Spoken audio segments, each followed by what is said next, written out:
शादी के दिन अनाया ने रजिस्ट्रेशन फॉर्म में एक चाल चली।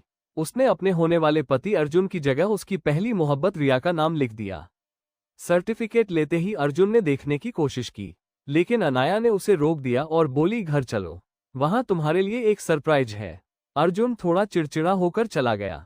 दरअसल अनाया ये सब इसलिए कर रही थी क्योंकि पिछले जन्म में अर्जुन को अपने घर वालों के दबाव में उससे शादी करनी पड़ी थी।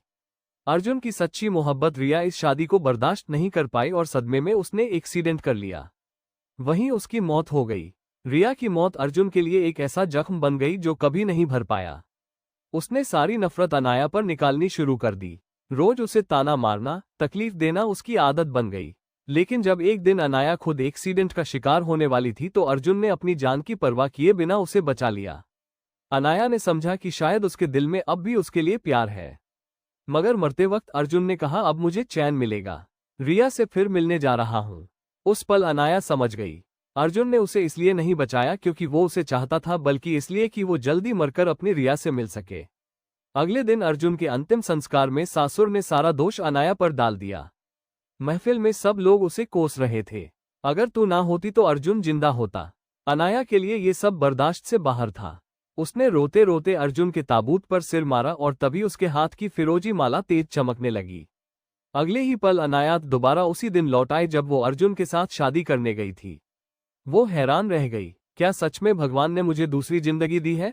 इस बार उसने ठान ली, अब अर्जुन से कोई उम्मीद नहीं रखूंगी, बस उसकी सारी अधूरी इच्छाएं पूरी कर दूंगी।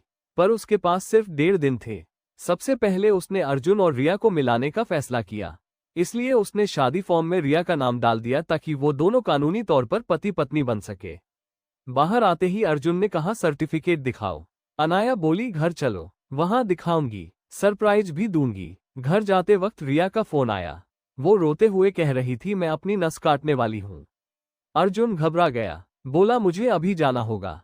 अनाया शांत स्वर में बोली, ठीक है जाओ। अर्जुन हैरान रह गया क्योंकि पहले अनाया ऐसे मौकों पर झगड़ा करती थी, पर इस बार वो बिल्कुल बदली हुई लगी। उसे क्या पता, अनाया जानती थी कि रिया एक चालबाज औरत है जो एक साथ कई लोगों के साथ खेल रही है। फिर भी उसने अर्जुन को उसके भ्रम में जीने दिया ताकि उसका अधूरा प्यार पूरा हो सके। घर लौटकर अनाया ने सास ससुर से साफ कहा, हमारी शादी नहीं हुई, 3 दिन बाद मैं विदेश जा रही हूँ, आप लोग अपना ध्यान रखना। इधर रिया अपने पुराने ड्रामे पर उतर आए, आंसू बहाते हुए बोली, मुझे नहीं आना चाहिए था तुम्हारी शादी के दिन। अर्जुन ने उसे गले लगाकर कहा, अनाया से मुझे कोई लगाव नहीं, मैं सिर्फ तुमसे प्यार करता हूं। तभी अर्जुन के पेरेंट्स का फोन आया। उन्होंने रिया को धमकाया कि अगर वो अर्जुन से दूर नहीं हुई तो अंजाम बुरा होगा।